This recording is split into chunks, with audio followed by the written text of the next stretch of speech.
स्वागत है आप सभी का इस बेहद खास और ऊर्जा से भरे नए गहन विश्लेषण में। आज का हमारा ये सेशन किसी बोरिंग लेक्चर की तरह बिल्कुल नहीं होने वाला है। आज हम स्टडी वेल 91 के उस शानदार क्विज स्टाइल में बात करेंगे, जहां हमारा मकसद सिर्फ तथ्यों को रटना नहीं है, बल्कि उन्हें हमेशा के लिए अपने दिमाग में छापना है। बिल्कुल। और ज्ञान का असली मजा तो तभी है जब हम क्या के साथ साथ क्यों को भी समझें। मतलब सिर्फ सही विकल्प चुन लेना काफी नहीं है, बल्कि गलत विकल्पों के पीछे का जो विज्ञान है उसे समझना भी बहुत जरूरी है। मैं पूरी कोशिश करूंगा कि हर सवाल के पीछे की वो कहानी आपको समझा सकूं। बहुत बढ़िया। तो हमारे सुनने वालों, आज का नियम बहुत ही सीधा है। मैं कोशिका विज्ञान यानी साइटोलॉजी से जुड़े सबसे अहम एमसीक्यू आपके सामने रखूंगी। हर प्रश्न के 4 विकल्प होंगे, ए, बी, सी और डी। आपको सोचने के लिए मिलेंगे पूरे 5 सेकंड। तो क्या आप तैयार हैं?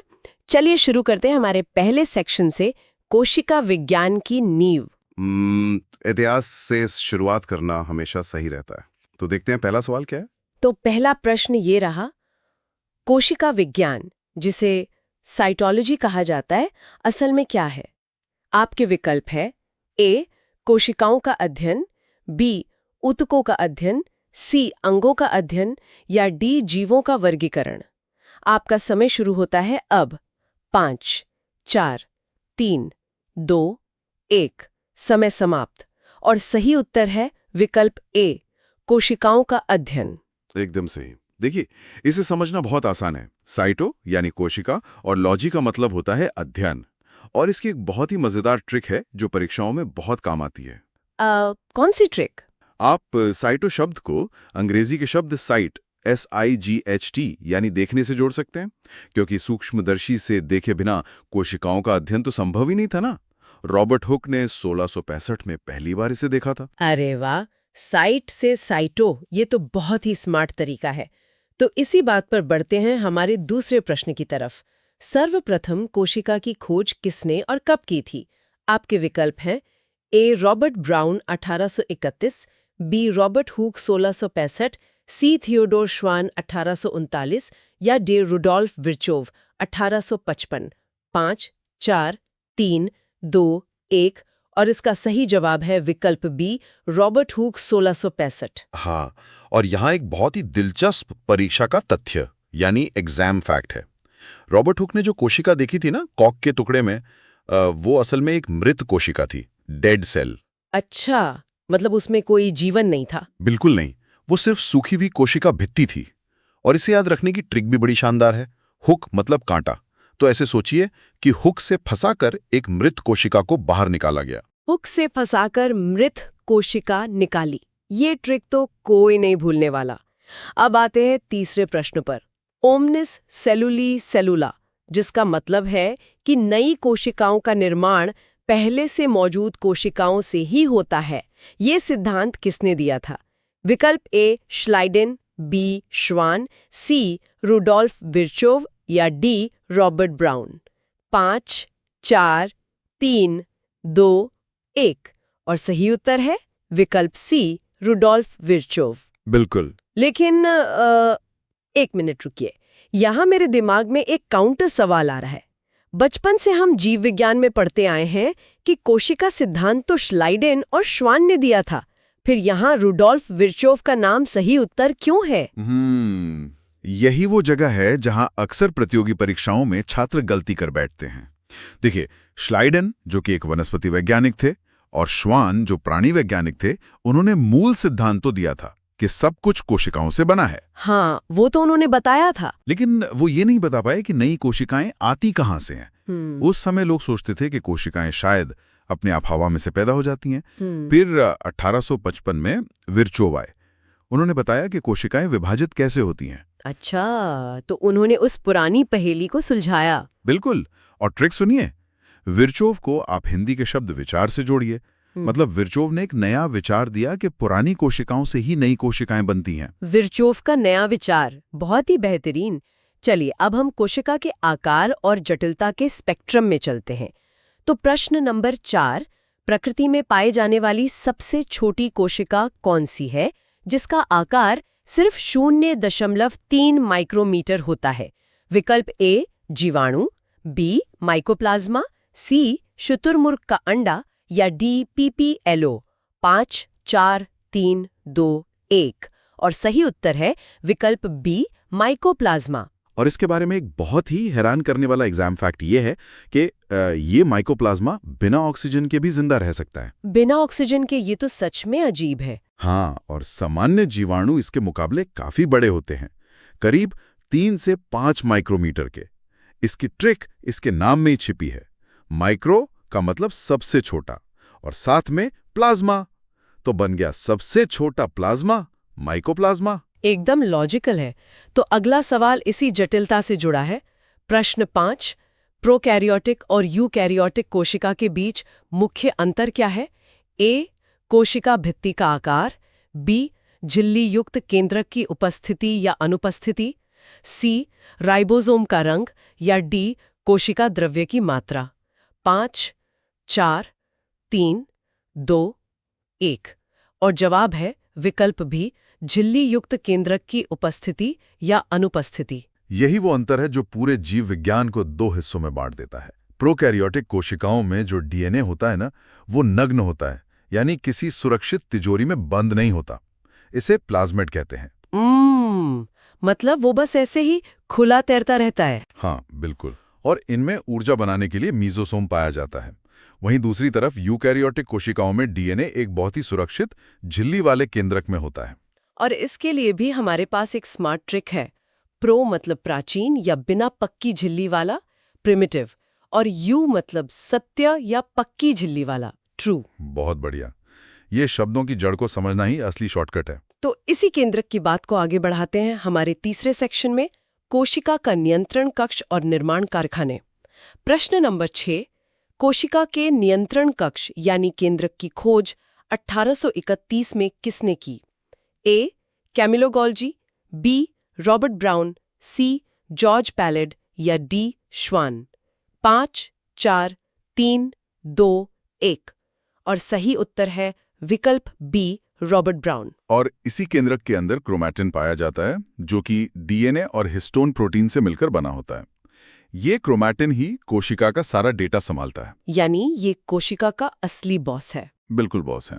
और इस बॉस की सुरक्षा के लिए केंद्रक के बाहर दोहरी झिल्ली होती है, जिसके बीच की जगह को परिकेंद्रिकी अवकाश या पेरीन्यूक्लियर स्पेस कहते हैं। और ट्रिक तो आप समझ ही गए होंगे। रॉबर्ट ब्राउन है तो हाँ, किसी भी फल का जो ब्राउन बीज होता है वो हमेशा उसके केंद्र में होता है। तो ब्राउन बीज यानी रॉबर्ट ब्राउन, और केंद्र मतलब केंद्रक। क्या बात है, एकदम सटीक। चलिए फिर कारखाने के मजदूरों की बात करते हैं। प्रश्न 7, जॉर्ज पैलेट द्वारा 1953 में खोजा गया झिल्ली रहित अंगक कौन सा है जो 70S प्रकार का होता है? ए, माइटोकॉन्ड्रिया, बी, लयनकाय, सी, राइबोसोम, या डी, तारककाय? 5, 4, 3, 2, 1। और उत्तर है विकल्प सी, राइबोसोम। ये बहुत ही महत्वपूर्ण अंगक है। लेकिन एक तार्किक सवाल है यहाँ पर। अगर प्रोकैरियोटिक कोशिकाएं इतनी प्राचीन हैं कि उनमें झिल्ली वाले अंगक नहीं होते, तो फिर ये राइबोसोम प्रोकैरियोटिक और यूकैरियोटिक दोनों में कैसे मिल जाता है? बहुत ही उम्दा सवाल पूछा आपने, और इसका जवाब प्रश्न में ही छिपा था, क्योंकि ये झिल्ली रहित या मेम्ब्रेनलेस होता है। अच्छा, तो इसके बाहर कोई आवरण नहीं होता? बिल्कुल नहीं। इसीलिए प्राचीन प्रोकैरियोटिक कोशिकाओं में भी पाया जाता है। इसका इकलौता काम है प्रोटीन बनाना। ये कोशिका की प्रोटीन फैक्ट्री है, और पैलेट साहब के नाम से ट्रिक बनती है। पैलेट यानी palace of protein. Palace of protein, ये दिमाग में छप गया। अब आते हैं प्रश्न नंबर 8 पर। चिकनी अंतर्द्रवी जालिका यानी स्मूथ ER का मुख्य कार्य क्या है? ए, प्रोटीन बनाना, बी, लिपिड और स्टेरॉइड हार्मोन का संश्लेषण, सी, ऊर्जा बनाना, या डी, कचरा साफ करना? 5, 4, 3, 2, 1। और सही विकल्प है बी, लिपिड और स्टेरॉइड हार्मोन का संश्लेषण। देखिए, जो खुरदुरी या रफ अंतर्द्रवी जालिका होती है, उस पे राइबोसोम चिपके होते हैं, इसलिए वो प्रोटीन बनाती है। हाँ, क्योंकि राइबोसोम प्रोटीन बनाते हैं। बिल्कुल। लेकिन जो चिकनी जालिका है, उस पर राइबोसोम्स नहीं होते। वो सिर्फ वसा यानी लिपिड बनाती है। और परीक्षा के लिए याद रखिएगा कि हम इंसानों और प्राणियों में जो स्टीरॉयडल हार्मोन होते हैं, वो यहीं बनते हैं। और इसकी ट्रिक बहुत ही व्यवहारिक है दोस्तों। स्मूथ का मतलब होता है चिकना, और लिपिड या तेल हमेशा छूने में चिकना होता है, तो चिकनी ईआर क्या बनाएगी? चिकना लिपिड। एकदम सही जोड़ा आपने। तो माल बन गया है कारखाने में। अब चलते हैं सेक्शन 4 में, ऊर्जा, पैकिंग और अपशिष्ट प्रबंधन। प्रश्न 9, सूत्र कणिका यानी माइटोकॉन्ड्रिया की भीतरी झिल्ली जो अंदर की तरफ मुड़कर वलय या फोर्स बनाती है, उसे क्या कहते हैं? ए मैट्रिक्स, बी स्ट्रोमा, सी क्रिस्टी या डी पुटिका?